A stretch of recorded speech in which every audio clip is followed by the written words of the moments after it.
When we think of strongman training, we may well think of men that are massive, very strong, but with a very high body fat percentage. But just because this is what a lot of guys in World's Strongest Man look like, does that mean that the stuff they do, things like carries, drags, pushes, pulls, etc., actually make you fat? Or are they actually the foundations of human performance and an unbelievable method of making you strong, lean, and athletic?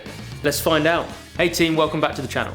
If you're new here, my name is Jim Galvin, and on this channel we cover all things training, nutrition, biohacking, and ancestral living, designed to help you identify what the best stuff is based on your individual biology to improve your performance, your health, and your physique.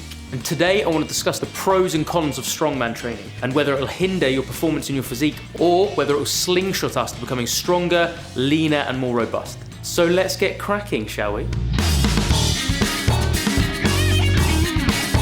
So as I said a second ago, guys, I think we need to park this expectation that strongman training makes us fat just because the elite guys that we see on TV have a high body fat percentage. You should know at this stage, this is an absolutely deliberate objective for these guys. At international competition in strongman events, these people want to be as heavy as they possibly can be. There is also the theory that with a higher body fat percentage, you've got more synovial fluid around a joint, which in theory can protect it, etc.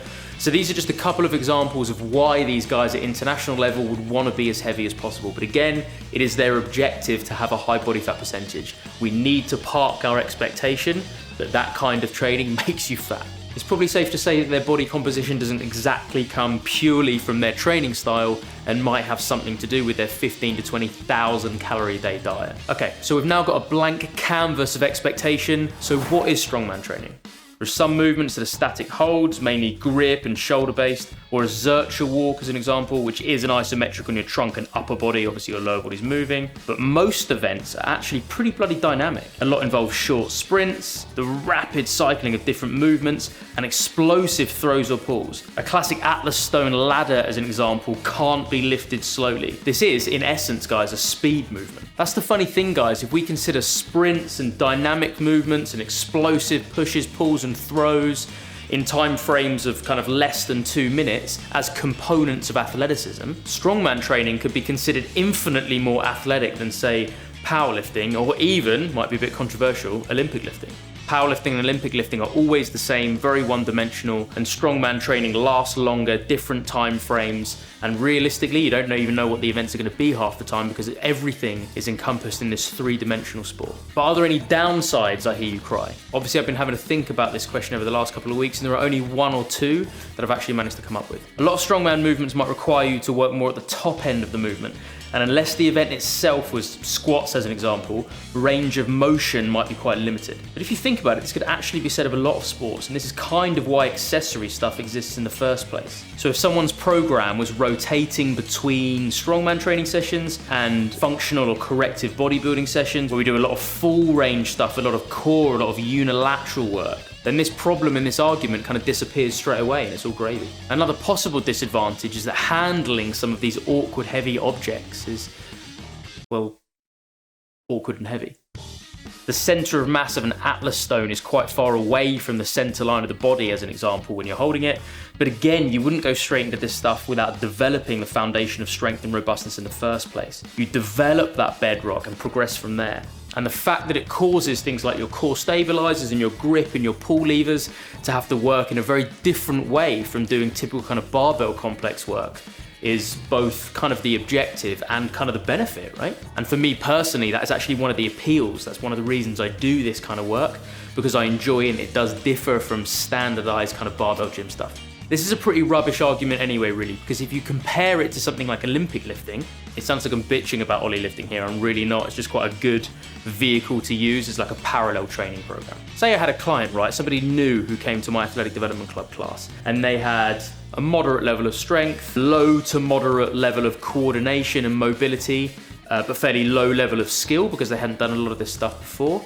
I would feel much more comfortable using the vehicle of picking up a sandbag and moving that and then dropping that as a method, as a vehicle of developing strength. I'd feel much more comfortable using that rather than some kind of snatch variation. You've probably worked out by now, team, that I am not exactly undecided about this, and I do actually have an opinion that I have landed on. I'm very much a fan of this kind of training. I love strongman work as a tool to develop strength, coordination, robustness, fitness. Some of the events are pretty bloody gassy if you use them as little medleys as well, and empowerment actually. The main benefit is that for me and for a lot of my clients when we do this kind of stuff is the empowerment associated with it. There's just something like primarily satisfying about lifting and moving a sandbag or some heavy farmer's walk handles a certain distance or in a certain time or a certain weight that you haven't done before. Far more so in my opinion than getting a barbell PB as an example.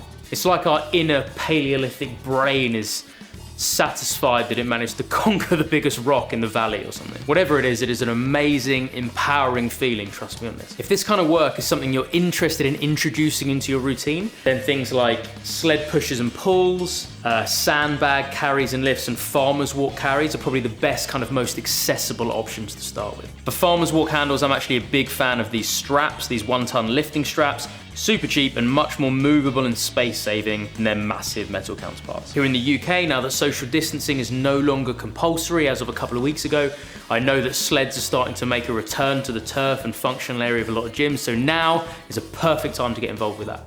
And if you have any questions about time under tension or rep and set schemes, tempo, and basically how to implement this stuff into your program, then just chuck them down in the comment section below, and I will endeavor to get back to you as quick as I can. But because strength and robustness is an overarching objective for all of us, we should by now know that training in and of itself is not adequate to get us to our goals. Training breaks down the body, we know this, and it's the time between sessions when we recover that our body kind of goes through all those adaptation processes, and that is when we actually get stronger between sessions. And sleep quality and quantity, not the same thing by the way, are crucial factors in this, and actually one of the times when all of those recovery processes and all of those adaptation processes start to take place. And in fact, my first ever YouTube video on this channel was about exactly that, how to hack your sleep so that you improve both sleep quantity and sleep quality. And if you haven't yet done so, please do subscribe. We've got some incredible content on its way for you. And as always, team, stay strong, stay healthy, stay awesome. Peace out for now.